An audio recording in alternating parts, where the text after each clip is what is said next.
നിങ്ങൾ നിന്ദിക്കപ്പെട്ടാൽ നിങ്ങളുടെ ഉള്ളിൽ ദൈവാത്മാവ് വസിക്കുന്നു എന്നതിന്റെ തെളിവാണ് എന്ന് കൃത്യമായി ഞാൻ പറഞ്ഞുകൊള്ളട്ടെ. ഞാൻ ഉൾപ്പെടുന്ന ഇന്നിവിടെ എത്തിച്ചേർന്ന 1200ഓളം ജനങ്ങളിൽ നിങ്ങൾ യാദൃശ്ചികമായി ഇവിടെ എത്തിയതല്ലെന്ന് മാത്രമല്ല, നിങ്ങളുടെ ഉള്ളിൽ ഈ ദൈവാത്മാവ് വസിക്കുന്നുണ്ട് എന്നെനിക്ക് ബോധ്യമായി കഴിഞ്ഞിരിക്കുന്നു.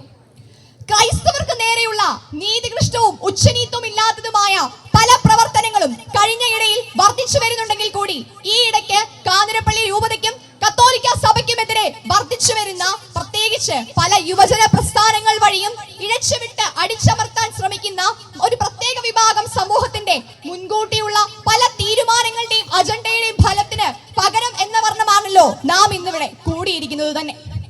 എന്നാൽ ഇവിടെ നമുക്ക് ആവശ്യം അടിച്ചമർത്തിയാൽ തിരിച്ച് ഉയരുന്ന ശബ്ദവും തെളിഞ്ഞ ആവിഷ്കാര സ്വാതന്ത്ര്യവും ഒപ്പം തന്നെ ചുണയോടെ ഉണർന്നു നിൽക്കുവാൻ പ്രതിരോധിക്കുവാൻ സാധിക്കുന്ന മനസ്സുമാണ്.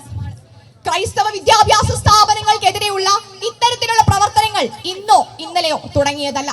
എന്നാൽ ചിന്തിക്കണം സുഹൃത്തുക്കളെ, ക്രൈസ്തവർ തന്നെ നടത്തുന്ന മാനേജ്മെന്റ് സ്കൂളുകളിലും കോളേജുകളിലും തങ്ങളുടെ മക്കളെ നിർബന്ധമായി പഠിപ്പിക്കണമെന്നാണ് ഞാൻ ആദ്യം സൂചിപ്പിച്ച ആളുകളുടെ നിർബന്ധവും.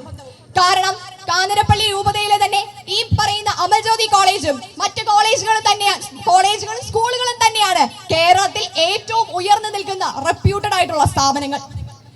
ഇതുമായി ബന്ധപ്പെട്ട് ഞാൻ എന്റെ ഒരു റിയാക്ഷൻ വീഡിയോ ഇട്ടിരുന്നു.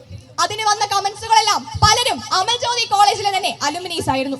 അവരെല്ലാം പറഞ്ഞത് എന്നോട് അവിടെ പോയി പഠിച്ചിട്ട് മറുപടി പറയാനാണ്. പക്ഷെ അവരുടെ എല്ലാവരുടെയും അക്കൗണ്ട് എടുത്ത് നോക്കുമ്പോൾ നമുക്ക് കാണാൻ സാധിക്കും സുഹൃത്തുക്കളെ, അവരെല്ലാം മറ്റ് വിദേശ രാജ്യങ്ങളിൽ 4-ക്കവും 5-ക്കവും 6-ക്കവും ശമ്പളവും മേടിക്കുന്ന റെപ്യൂട്ടഡ് ആയിട്ടുള്ള സ്ഥാനത്ത് കയറിയിട്ടുണ്ടെങ്കിൽ ഉറപ്പായും അവർ പഠിച്ചിറങ്ങിയ വിദ്യാഭ്യാസ സ്ഥാപനത്തിന്റെ മിടുക്ക് തന്നെയാണെന്ന് നമുക്ക് പറയുവാൻ സാധിക്കും.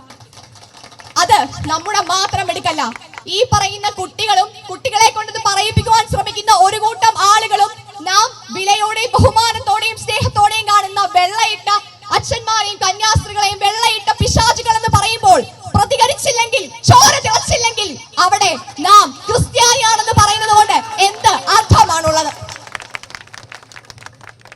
ജാതിമത വർഗവർണ്ണ ലിംഗഭേദമന്യാണ് നാം നമ്മുടെ മാനേജ്മെന്റ് സ്കൂളുകളിലും കോളേജുകളിലും ശുപാർശകൾ വഴി വിദ്യാർത്ഥികൾക്ക് അഡ്മിഷനും മറ്റും നൽകുന്നത്. എന്നാൽ അർഹതയോടെ മാത്രം നാം അത് ചെയ്യുമ്പോൾ നമ്മുടെ തന്നെ സ്ഥാപനങ്ങളിൽ പഠിച്ചിറങ്ങി എന്നാൽ നമുക്ക് തന്നെ തിരിച്ചടിയേൽക്കുന്ന ഈ സമൂഹത്തിനോട് ചോദ്യം ചെയ്യാൻ എന്നും ക്രൈസ്തവർ ഉണ്ടെന്നുള്ളതിന് തെളിവാണ് നാം ഇന്നിവിടെ കൂടിയിരിക്കുന്നത് തന്നെ. മാത്രമല്ല, നമ്മുടെ ഈ മാനേജ്മെന്റ് സ്ഥാപനങ്ങൾ മദ്രസ പോലെ നമ്മുടെ കക്ഷിയിലുള്ള മാത്രമുള്ള യുവജനങ്ങൾക്കോ കുട്ടികൾക്കോ പഠിക്കുവാനുള്ളതായിരുന്നെങ്കിൽ കേരളത്തിന്റെ വിദ്യാഭ്യാസ സമ്പ്രദായത്തിന്റെ അവസ്ഥ നമുക്ക് ആലോചിക്കുവാൻ സാധിക്കും.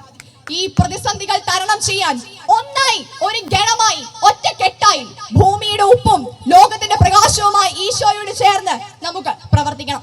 സത്യമേവ ജയതേ എന്നാണല്ലോ ഭാരതീയർ എല്ലാവരും ഒന്നടങ്കം പറയുന്നത്. നീതി ജയിക്കട്ടെ, സത്യം വിജയിക്കട്ടെ.